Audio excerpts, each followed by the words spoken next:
ja mul on nüüd hea võimalus paluda järgmisena siia esinema Majandus- ja Kommunikatsiooniministeeriumi energeetika ja ehituse valdkonda kattev asekantsler Ando Leppiman, kes räägib meile tuuleenergia senisest kogemusest, samuti potentsiaalist ja muidugi, mis eriti huvitav, tuleviku võimalustest, perspektiividest. Ando, aitäh, floor is yours. Ja, aitäh, tere ka. Ja tere hommikust. Ja loomulikult aitäh Eesti Energiale selle keskkonnapäeva organiseerimise eest ja ma arvan, et taastuvenergeetikast võib alati rääkida ja mida aeg edasi läheb, seda tegelikult seda rohkem peaks rääkima. Kui ma selle kutse sain, et tulla siia keskkonnapäevale rääkima, siis ma mäletan, et ma tegelesin mingisuguste muude tegevustega oma puhkuse ajal. Tõnis Merist oli see, kes mulle selle kutse edastas ja ütles, et ütle, et sa tuled. Ma ütlesin, et ma tulen.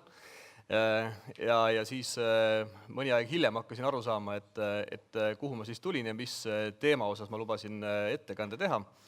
Miks ma selle ütlen, on see lihtsalt, et päris ausalt öeldes ma suutsin eile hiliste õhtutundini välja oma ettekannet teha ja tuletada meelde pärast 5 aastat kõiki aspekte tuuleenergeetikaga seonduvalt, nii et oli üsna huvitav mulle endale ka. Aga, et ma ikkagi selle aja täis räägiksin, siis ma mõtlesin, ma teen teile viktoriini praegusel hetkel, ennem kui ma oma ettekande juurde lähen. Et kas te teate, palju on maailma energiatarbimine aastas? No ma vastan ise, ma tegin spikri endale. On 500 exajouli, see on tohutult suur number. See on tegelikult kuskil, ma vaatasin siin järgi, on kuskil üle 130 000 teravatt-tunni aastas. Ja miks ma seda küsin, on tegelikult see, et kui me hakkame mõtlema selle peale, et kus kohas, me ei räägi, eks ju, homsest päevast, me ei räägi isegi ülehomsest päevast, vaid kus kohas on tegelikult selle energiatarbimise siis vajaduse rahuldamise koht, et kas ta on siis pigem või fossiilkütustes või on ta pigem taastuvate allikate pool, siis ma julgen tegelikult väita, et antud juhul taastuvad allikad võidavad. Sest kui me vaatame ainuüksi maale langevat päikesekiirgust, eeldame, et inimkonna sellise ajaloo jooksul see päike meil otsa ei saa seal taevas, siis iga aasta langeb tegelikult maa peale kuskil 15 000 korda enam siis energiat, mida siis muundatakse nii geneetiliseks energiaks, otsene päikeseenergia, fotosüntees, kõik muud sellised asjad, ja seda on 15 000 korda enam, kui on see aastane maailma energiatarbimine. Nii et, ja kui võtta siia kõrvale fossiilkütused, siis tegelikult nende siis järele jäänud ressursid, sealhulgas kõikvõimalikud tuumaressursid, maagaasid ja muu, on ainult kuskil 2/3 sellest üheaastasest päikeseenergiast, mis maa peale langeb. Nii et tegelikult me ikkagi, ma ütleksin lava pealt, et peaksime nagu sellega arvestama, et ühel hetkel see taastuvenergeetika võidab. Aga millal, sellest siis kohe räägime. Ma proovisin ühele slaidile kokku panna sellise tänase hetkeseisu maailmas. Eile avaldati kusjuures Rahvusvahelise Energiaagentuuri poolt siis selline, mis ta siis on, medium term, vahepealse perspektiiviga või 5-aastase perspektiiviga taastuvenergia aruanne ja kopisin sealt ühe siis pildi siia ka teile, et mul on aega 26 minutit. Selle 26 minuti jooksul pannakse praegu maailmas püsti üks tuulik, ja pannakse siis püsti kuskil 15 000 päikesepaneeli ka. Nii et tegelikult see areng maailmas on hästi-hästi kiire praegusel hetkel.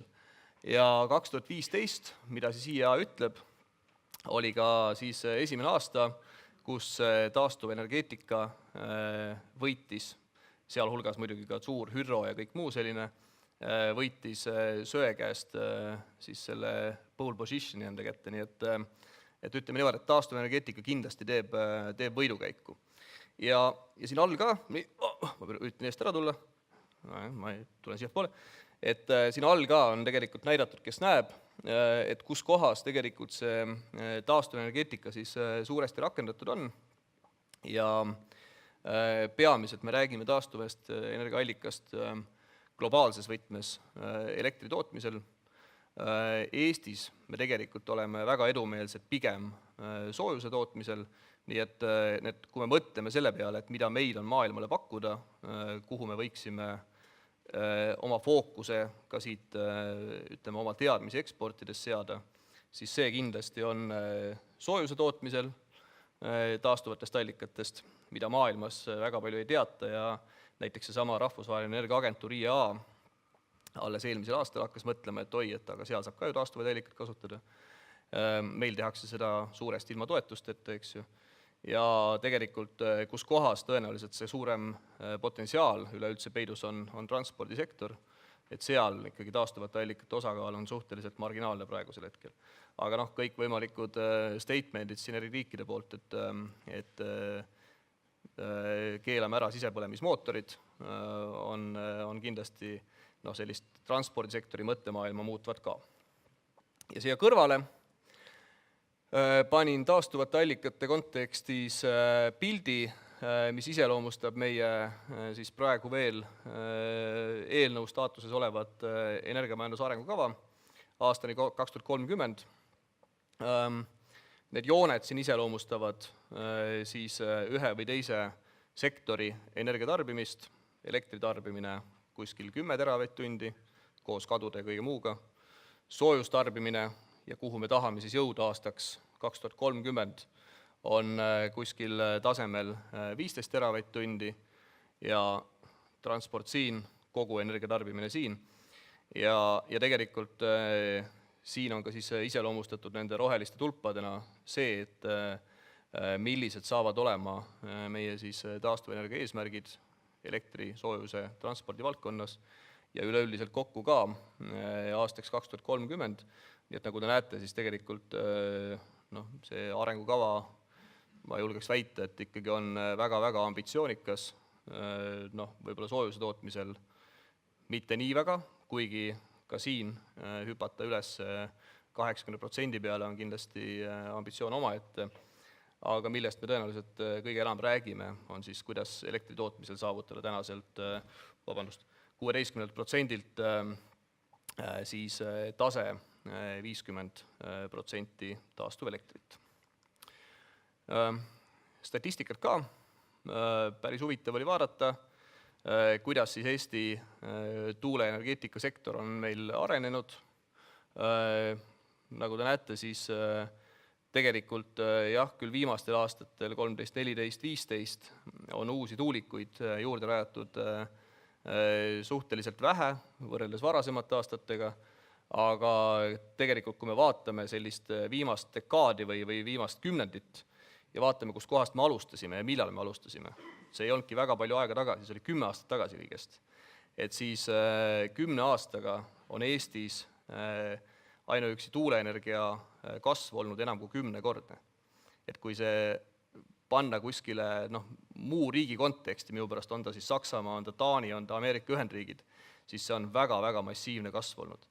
Jah, meil on seda loomulikult lihtsam teha, sellepärast et meil on väike tarbimine, aga sellegi poolest, kui me räägime siin taastuvenergia kasvunumbritest või taastuvelektri kasvunumbritest ja liidame siia juurde ka biomassist toodetud energia ja väikeses mahus ka hüdroenergia, siis tegelikult käies maailmas ringi ja öeldes seda, et me oleme viimase 10 aastaga taastuvenergia osakaalu kasvatanud 1500%, siis kõikidel jääb niimoodi suu lahti, et mis toimub.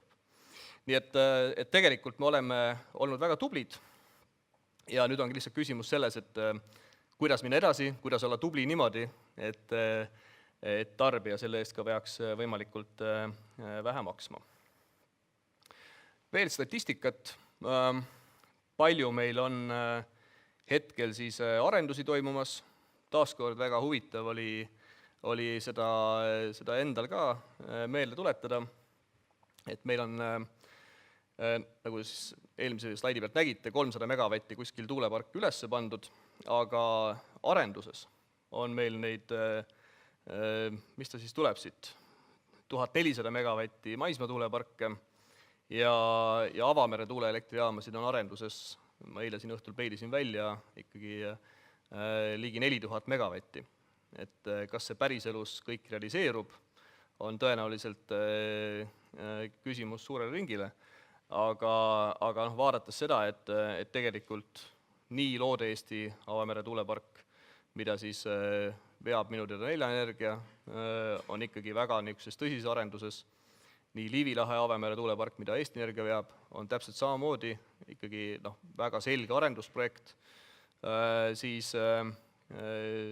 see viimane Saaremaa lääneranniku avamere tuulepark on Majandus-Kommunikatsiooniministeeriumis praegusel hetkel siis hoonestusloa taotlus sees, taaskord realistlik projekt, inimesed kulutavad selle projekti arendamiseks raha ja samamoodi siis see Saaremaa-Hiiumaa vaheline avamere tuulepark, mis küll on väga grandioosne, vaadates seda megavatide arvu, mida on välja käidud, aga teistpidi võttes jällegi taaskord vaadatakse perspektiiviga tulevikku, nii et kahtlemata on siin soov Eestis tuuleenergiat arendada ja tegelikult mida ta teistpidi näitab, võib-olla ka riigile, on ta siis ametnikud või poliitikud või kogu ühiskond, on see, et meie tuuleenergia potentsiaal, ehk siis selle energiatootmisviisi potentsiaal on Eestis ikkagi väga-väga suur. Aga mida siis ütleb energiamajanduse arengukava, ma juba ennem näitasin, eks ju, neid tulpasid, ütleb seda, et me peaksime jõudma siis tõepoolest selle 50%-ni taastuvenergia osakaaluga elektri tootmisel, elektri tarbimisel ja tegema seda kahel viisil.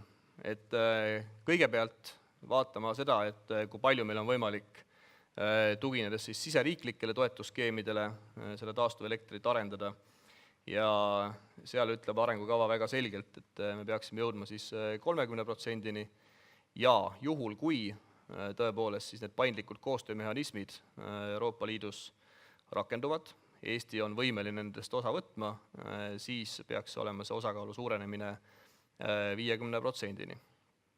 Ja kuigi arengukava otseselt ei too välja, et palju siis peab olema biomassist, palju peab olema tuulest, siis kui vaadata sellist reaalset võimekust, palju me saame biomassist ja siis seda tõhusa koostootmise režiimis, ma ei räägi praegusel hetkel siis lihtsalt koostootmisest või efektiivsest kondensatsioonrežiimist, et kui palju me saame tegelikult biomassist toota, siis ilmselgelt võttes arvesse ka tööstuslikud koostootmisjaamad, me suudaksime tegelikult selle mahu kasvatada kuskil 1,5 teravatt-tunnini aastaks 2030. Kindlasti ka tehnoloogia areneb, me saame järjest väiksemaid ja väiksemaid koostootmisjaamasid rajada. Ja sel juhul tegelikult tuulele peaks kuskil langema osakaal 1,3 teravatt-tundi, millest meil täna juba tegelikult 700 gigavatt-tundi on tootmises. Nii et ütleme niimoodi, et kui proovida ennast nagu asetada sellesse vaatesse, et palju meil on siis uusi tuulikuid vaja selleks, et oma siseriikliku 30% eesmärki täita, siis väga palju ei olegi, eks on kuskil circa 300 megavatti, ehk siis sama palju, kui täna juba üles on pandud seda tuulevõimsust veel vaja. Aga teistpidi, kui nüüd on soov suurendada oma osakaalu 50%-ni ja tõepoolest leida need kohad läbi siis paindlike koostöömehhanismide, on ta siis statistikakaubandus, on siis ühisprojektid või ühine toetusskeem, et kuidas see täiendav 2 teravatt-tundi toota, siis kahtlemata on siin erinevaid võimalusi, on võimalused, millest Hando Sutter rääkis, on võimalused ka kindlasti tuuleparkide puhul ja noh, ütleme niimoodi, et kui me kujutame ette, et 2 teravatt-tundi võiks olla toodetud tuulikutega, siis tähendab see tegelikkuses ju seda, et me peaksime ikkagi kuskil 1000 megavatti tuulevõimsusi veel rajama. On nad siis avamerel, on nad siis maismaal, kus iganes. Nii et kahtlemata tuulel võiks olla tulevikus ikkagi oma koht Eesti energeetikamaastikul ja noh, seda enam, et tegelikult ma jõuan ka lõpuslaididega sinnamaani, et kas ta juba ei hakka turule tulema ühel hetkel ilma igasuguste toetusskeemideta, nii et ega noh, kuidas öelda, ta on üks elektritootmisviisidest, et kui sa teda ei subsideeri, siis tal võib tekkida ka initsiatiiv ise tulla turule. Mis meil piirangud on? Ja piiranguid on viimasel ajal tulnud palju. Et mida rohkem sektor areneb, seda rohkem hakkavad ka erinevad siis teised institutsioonid, ühiskond aru saama, et kas me ikkagi tahame sellist arengut, kas seal võib olla mingisuguseid mõjusid. Ja ma ei hakka rääkima võib-olla ülemäära pikalt nendest riigikaitselistest piirangutest. Meil on olnud siin viimase, ma arvan, aasta vältel tegelikult juba peaaegu üsna palju siin Eesti ühiskonnas sellel teemal diskussiooni, aga ilmselgelt tuuleparkidel oma mõju Eesti riigikaitsele on olemas läbi siis kas raadioluure või radaripildi segamise ja tänane niimoodi täiustatud õigusruum läbi siis planeerimisseadustiku, ehitusseadustiku ja nende alamastme aktide on tegelikult korrastunud. Ma arvan, et ühest küljest võib-olla arendajad vaadata seda kui piirangute seadmist, teisest küljest ma arvan, et see on nagu üks terve ühiskonna märk, et tõepoolest on olemas ka regulatsioon, mis riigikaitse vaates ütleb, et mida saab teha ja mida ei saa teha. Ja tõepoolest, mida see endaga kaasa on toonud, on see, et kui ma ennem näitasin ühe slaidi peal, et meil väga palju tuuleprojektide arendust on pigem siis Ida-Virumaal, et siis tänase seisuga Kaitseministeerium on ikkagi suuresti Ida-Virumaa osas väga-väga skeptiline, kui mitte öelda, et nad ütlevad, et ei, sinna me täna tuuleparke ei tee riigikaitselistest piirangutest tulenevalt. Ja miks ja mida siis selleks, et tõepoolest sellest piirangust või probleemist üle saada on tehtud, on see, et koos siis sellesama energiamajanduse arengukava diskussiooniga me arutasime ka seda riigikaitseliste piirangute küsimust Vabariigi Valitsuse kabineti istungil ja sealt tulid tegelikult ülesanded siis Kaitseministeeriumile, Majandus- ja Kommunikatsiooniministeeriumile ja ka teistele asjasse puutuvatele ministeeriumitele, ka Keskkonnaministeerium on meil osaline, panna kokku siis töögrupp, mis hakkab tegelikult tegelema selle küsimuse lahendamisega, et ühest küljest olla siis tõepoolest tuuleprojektide arendajatele partneriks, öelda, kus kohas on võimalik tuuleparke rajada juba hetkel tänase seisuga, aga teisest küljest ka leida siis need lahendused, on nad siis pikaajalised, on nad siis lühiajalised lahendused, mis ikkagi võimaldavad neid tuuleparke tulevikus rajama hakata, nende arendustega edasi minna, ilma et see siis kuidagi segaks riigikaitselise võimekuse tagamist. Nii et see töö on käimas, on kohtutud ka siis vastavate erialaorganisatsioonidega, et mismoodi edasi minnakse ja ma ise olen ausalt öeldes isiklikult üsnagi positiivne, et me tuleme sealt selliste mõistlike lahendustega välja. Teised piirangud, ma ei teagi, või kas need nimetada piiranguks või ütleme sellisteks pigem taaskord õigusruumi korrastamiseks on seonduvad siis erinevate planeeringute menetlemisega ja võib-olla tähelepanu rohkem on viimasel ajal nende avamere tuuleparkide kontekstis läinud isegi nende merealade planeeringute peale. On ühest küljest taaskord võib-olla arendajate vaates niisugune probleem, sellepärast et ei saa oma projektidega edasi minna, aga teisest küljest ma arvan, et niisugune terve ühiskonna mõttes on nagu väga hea, kui me tegelikult ka merealadel siis arvestame erinevate huvidega, on nad siis tuulepargid, on nad siis kalasumbad või minu pärast elevandid kuskil rannas, eks ju, et me ikkagi leiaksime tegelikult läbi planeerimistegevuse sellele erinevatele nagu majandushuvidele oma koha. Nii et see pool on toimumas ja mis mulle tegelikult meeldib ja ma arvan, et eks me Keskkonnaministeeriumilt kiusame ka, on seesama väliskulude hindamise metoodikate väljatöötamine praegusel hetkel. Ja miks ma seda ütlen, on see, et me räägime võib-olla tihtipeale sellistest väliskuludest ainult fossiilkütuste kasutamise kontekstis. Ja me jätame tegelikult need taastuvad energiaallikad jätame välja. Aga millest tegelikult tulevad igasugused lühenditega seonduvad probleemid nagu nimbid ja banaanad ja nii edasi, on ju tegelikult see, et meil ei ole kvantifitseeritud visuaalset reostust, meil ei ole kvantifitseeritud infraheliga seonduvat probleemistikku.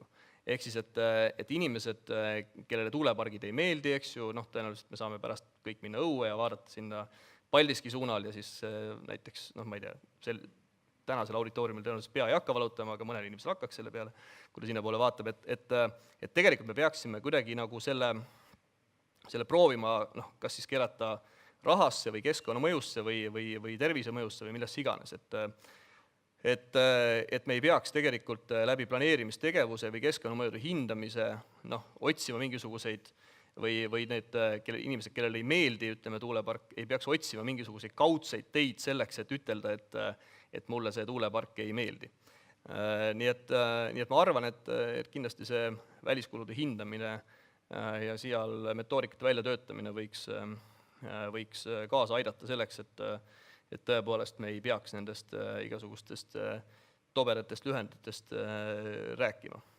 Ja ma arvan, et ega lõppkokkuvõttes on ka projekti arendajatel endal väga palju või eriala assotsiatsioonidel palju teha, et need erinevaid tuuleparkide probleemistikuga seonduvaid hirme maha võtta ja ühiskonnale selgitada, et see on energiatootmisviis nagu iga teinegi. Ja lubasin rääkida hinnast. Hästi tugevalt kindlasti tekib kogu selle 50% taastuvelektri eesmärgi saavutamise kontekstis üles küsimus, et aga mis see ikkagi maksab. Et meil on olemas erinevad institutsioonid, kes suutsid kohe välja arvutada, et korrutame need toodetud megavatt-tunnid 53,7 euroga ja siis saame, eks ju, selle kogu kulu, mis me peame 10 aasta jooksul veel maksma. Et see tegelikult ei ole tõsi. Siin Hando Sutter juba viitas, eks ju, uue elektrituruseaduse menetlemisele Riigikogus ja suuresti, mida see elektrituruseadus ütleb, on see, et me oleme tänaseks päevaks seadnud endale eesmärgi kuni aastani 2020, mis on siduv eesmärk, ja ka selle ajani on meil tegelikult olemas see skeem, kuidas me selle eesmärgi saavutame. Olemasolevad tootjad siis kasutades olemasolevat toetusskeemi ja uued tootjad juhul, kui meil peaks olema eesmärgi täitmisest puudus, siis läbi vähempakkumiste. Mis saab aastast 2021 edasi? Me tegelikult tänasel päeval suuresti ei tea. Me ei tea seda kahel põhjusel. Esimene põhjus on selline, ma ei tea, mitte globaalsem, aga Euroopa Liidu tasandi põhjus. Alles detsembri alguses tuleb välja komisjoni poolt uus taastuvenergia pakett. Selle raames me tõenäoliselt näeme, mida komisjon mõtleb, mismoodi see riikide eesmärgistamine ja nende eesmärkide saavutamise tee välja näeb ja arvatavasti sedasama paketti saame me oma Eesti eesistumise ajal järgmise aasta teisel poolaastal siis hakata ka vorpima mingisugusteks tõsisemateks dokumentideks, on ta siis juba direktiiv või üldised lähenemised või midagi taolist.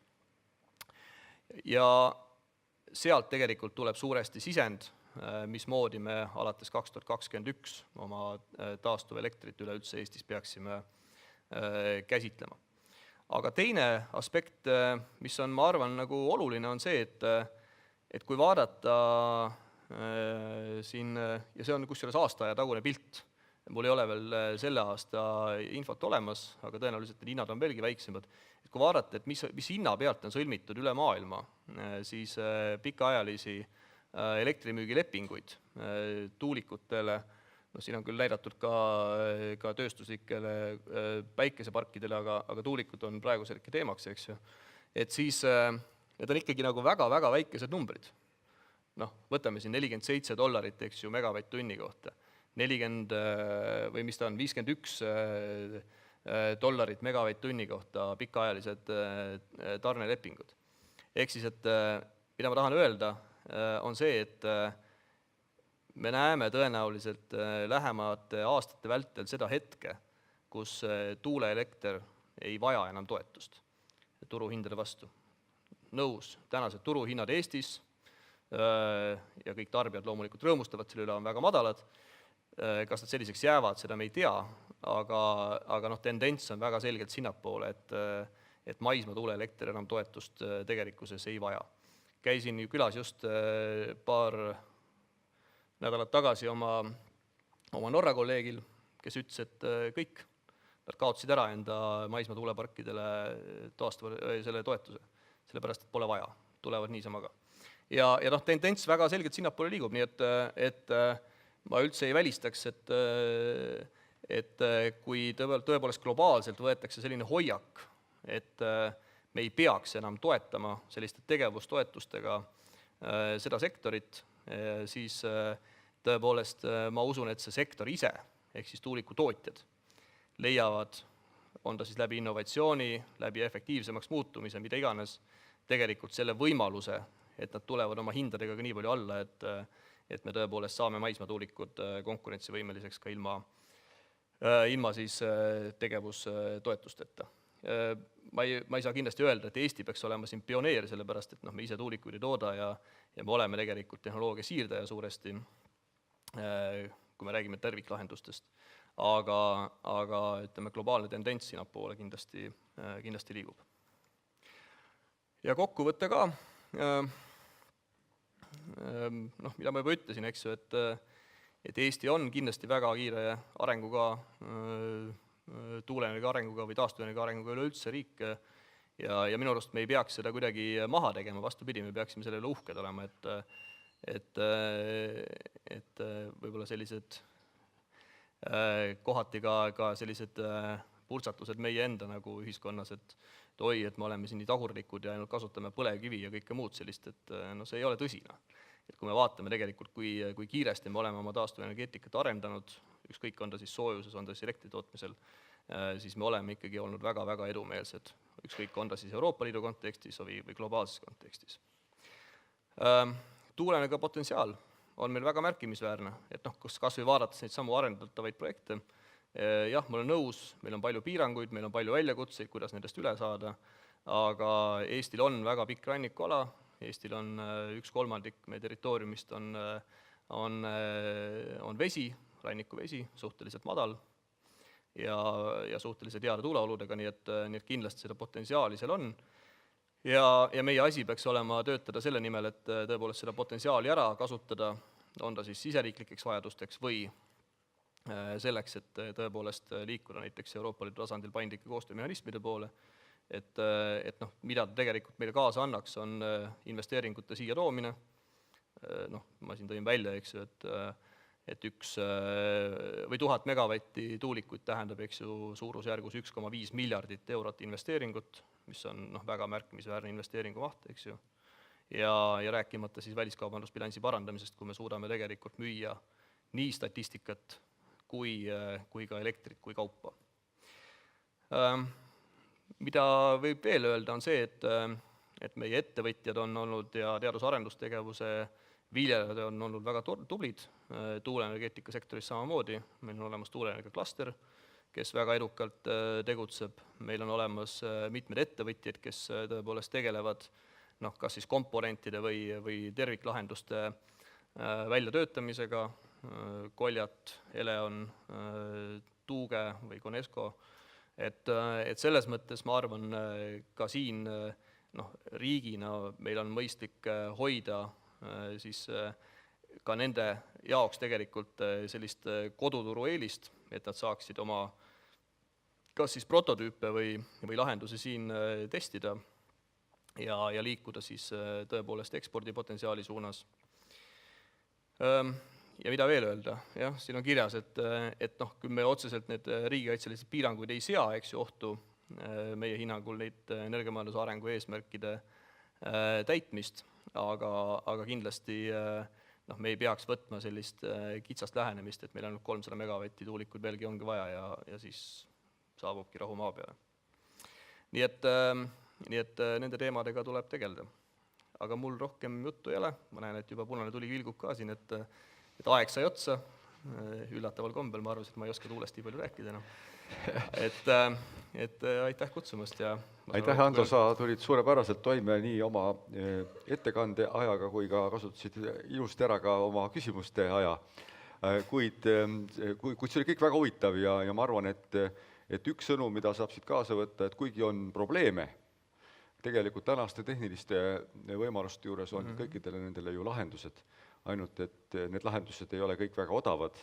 Sama ka, ütleme, nende riigikaitseliste piirangutega, mida sa siin mitu korda mainisid, et ma natuke ka olen seda asja lähemalt vaadanud ja olen aru saanud, et tegelikult kõik on ju rahas siin kinni, et kui tõsta radaripildi jaoks mõningaid asju ümber, see on lihtsalt väga kulukas, siis on võimalik see pilt ilusti terves ühes tükis kätte saada, aga ikkagi, et ma saan aru, et see ongi see küsimus, et mille eest, kui palju ollakse valmis nagu välja käima päeva lõpuks. Jah, aga teistpidi mulle meelis see, mida Hando ütles, et olles ka insener, kuigi mitte kunagi sellel teemal töötanud, eks, aga vähemalt mõttemaailmalt, et tegelikult inseneride või ütleme, ka siis heas mõttes praegusel hetkel ametnike mõttemaailm ikkagi seisab selles, et kui on probleem, et leiame lahenduse, ja kõik lahendused alati ei pruugi olla ka kallid, eks ju, et selles valguses ma arvan, küll me nendest riigikaitselistest asjadest ka üle saame, et varem või hiljem. Aga täna ei ole niisugust teravat probleemi, ütleme niimoodi, et see on lihtsalt võib-olla see hea sõnum. Just, et riik on kaitstud ja energeetiline julgeolek samuti. Seda kindlasti. Jah, aitäh sulle! Aitäh!